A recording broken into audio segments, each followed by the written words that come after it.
Oke guys, jumpa lagi dengan saya dan kali ini kita akan bahas satu topik yang sedang hangat menjadi bahan obrolan atau bahan pembahasan di media sosial belakangan ini, yaitu tentang KKR Malam Pentakosta yang diadakan oleh Philip Mantova di lapangan Polda Kupang, Nusa Tenggara Timur. Dan yang hadir pada waktu itu diperkirakan 20.000 sampai 35.000 orang, karena yang hadir bukan hanya warga Kupang setempat, tetapi juga katanya ada yang hadir yang datang jauh-jauh dari Timor Leste dan juga dari pulau-pulau kecil di sekitar kota Kupang, sehingga yang hadir begitu membludak di lapangan terbuka. Kemudian pada kesempatan KKR itu juga langsung diadakan baptisan air.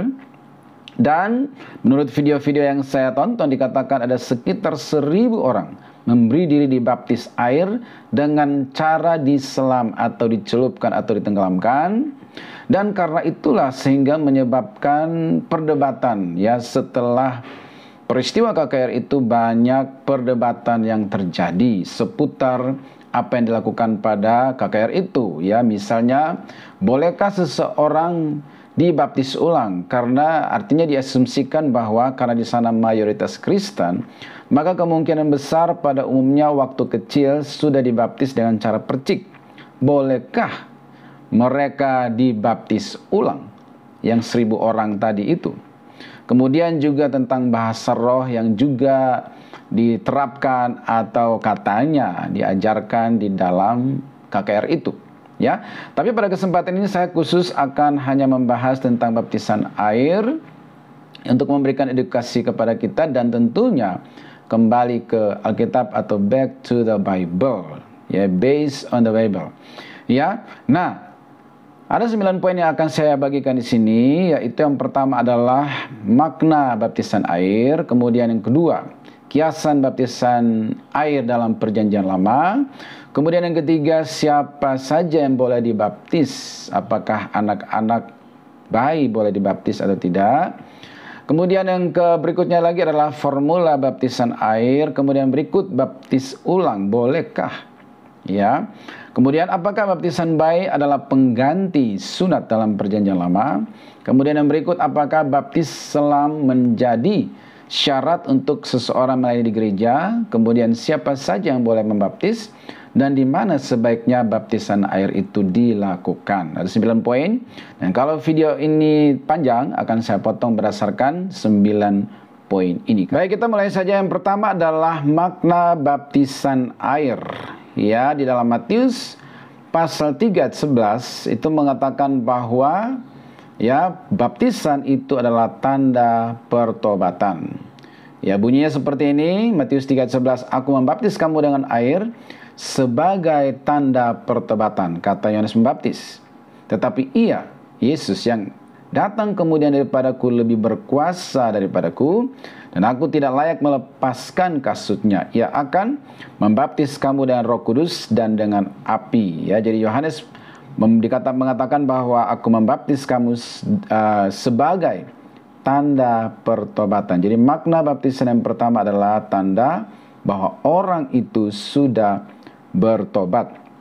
Sedangkan baptisan Roh Kudus dilakukan oleh Yesus pada pertama kali, ya, pada hari Pentakosta. Ayat yang lain tentang makna ini adalah Markus 1 ayat 4. "Demikianlah Yohanes Pembaptis tampil di padang gurun dan menyerukan, 'Bertobatlah dan berilah dirimu dibaptis, dan Allah akan mengampuni dosamu.'" Jadi bertobat, langkah berikutnya langsung beri diri dibaptis. Berarti baptisan memang tanda bahwa orang itu atau meterai, ya, memeteraikan pertobatan seseorang, ya. Kemudian ayat yang ketiga tentang makna ini adalah Kisah Para Rasul 2 ayat 38, khotbah Petrus pada hari Pentakosta.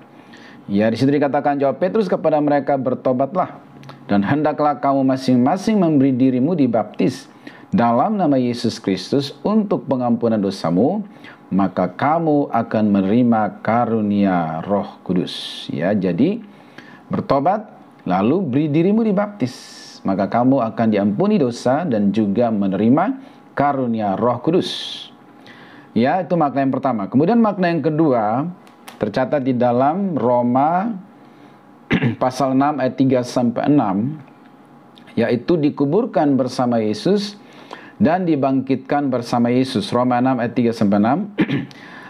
Atau tidak tahukah kamu bahwa kita semua telah dibaptis dalam Kristus? Ya, atau tidak tahukah kamu bahwa kita semua yang telah dibaptis dalam Kristus telah dibaptis dalam kematiannya? Dengan demikian kita telah dikuburkan bersama-sama dengan Dia oleh baptisan dalam kematian, supaya kamu seperti Kristus telah dibangkitkan dari antara orang mati oleh kemuliaan Bapa, demikian juga kita akan hidup dalam hidup yang baru. Jadi baptisan itu artinya dikuburkan bersama Yesus, lalu kemudian waktu keluar dari air dibangkitkan bersama Yesus dalam hidup baru. Ya. Nah, kemudian ayat selanjutnya dikatakan bahwa sebab jika kita telah menjadi satu dan apa yang sama dengan kematiannya, kita juga akan menjadi satu dengan apa yang sama dengan kebangkitannya. Karena kita tahu bahwa manusia lama kita telah turut disalibkan supaya tubuh dosa kita hilang kuasanya, agar jangan kita menghambakan diri lagi kepada dosa. Jadi, baptisan air itu adalah ya kolam air yang dipakai untuk baptis itu seperti kuburan rohani. Menguburkan manusia lama kita, hidup lama kita, waktu kita masuk dalam air itu. Kemudian waktu kita keluar dari air itu adalah bangkit bersama Kristus dalam hidup yang baru, hidup yang berkemenangan, dosa tidak lagi berkuasa dalam hidup kita. Ya, itu makna yang kedua. Kemudian yang ketiga adalah memohon atau menerima hati nurani yang baik.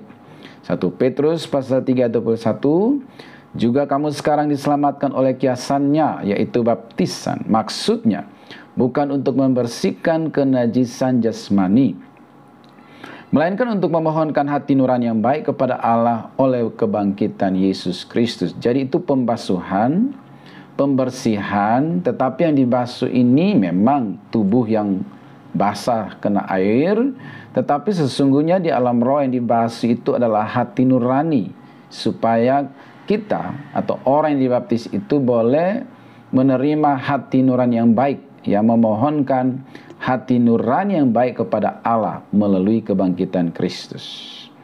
Ya, kemudian yang berikut adalah bahwa jangan lupa juga bahwa baptisan itu adalah perintah Tuhan. Jadi kalau seseorang melakukan baptisan artinya dia mentaati perintah Tuhan. Seperti tercatat dalam Matius pasal 28 ayat 19-20. Karena itu pergilah, jadikanlah semua bangsa muridku, dan baptislah mereka dalam nama Bapa dan Anak dan Roh Kudus. Dan ajarlah mereka melakukan segala sesuatu yang telah kuperintahkan kepadamu, dan ketahuilah, aku menyertai kamu senantiasa sampai kepada akhir zaman. Jadi itu adalah perintah Tuhan. Pergi, jadikan mereka murid, kemudian baptis. Jadi baptis itu setelah seseorang menjadi murid atau memutuskan untuk percaya dan menyerahkan hidupnya kepada Tuhan Yesus. Ya, setelah itu selanjutnya terus diajar atau dimuridkan supaya dia menjadi murid Yesus yang sejati. Kemudian berikutnya lagi adalah bahwa Yesus pun mencontohkannya. Artinya teladan sejati kita adalah Yesus. Dia tanpa dosa, tetapi untuk memberi suatu model kehidupan yang baru, suatu contoh ya atau role model kehidupan yang baru di dalam Kristus. Ya, maka dia memberi contoh dengan turun ke dalam air kemudian keluar dari air. Jadi baptis oleh Yohanes Pembaptis. Ya, tercatat dalam Matius pasal 3:15 dikatakan, lalu Yesus menjawab katanya kepadanya, biarlah hal itu terjadi, biarlah baptisan itu terjadi. Karena demikianlah sepatutnya kita menggenapkan seluruh kehendak Allah. Dan Yohanes pun menurutinya untuk membaptisnya. Ya, jadi waktu Yesus lakukan itu dikatakan dia menggenapkan seluruh kehendak Allah. Jadi dia menjadi contoh teladan bagi kita, walaupun dia tidak pernah berbuat dosa sekali.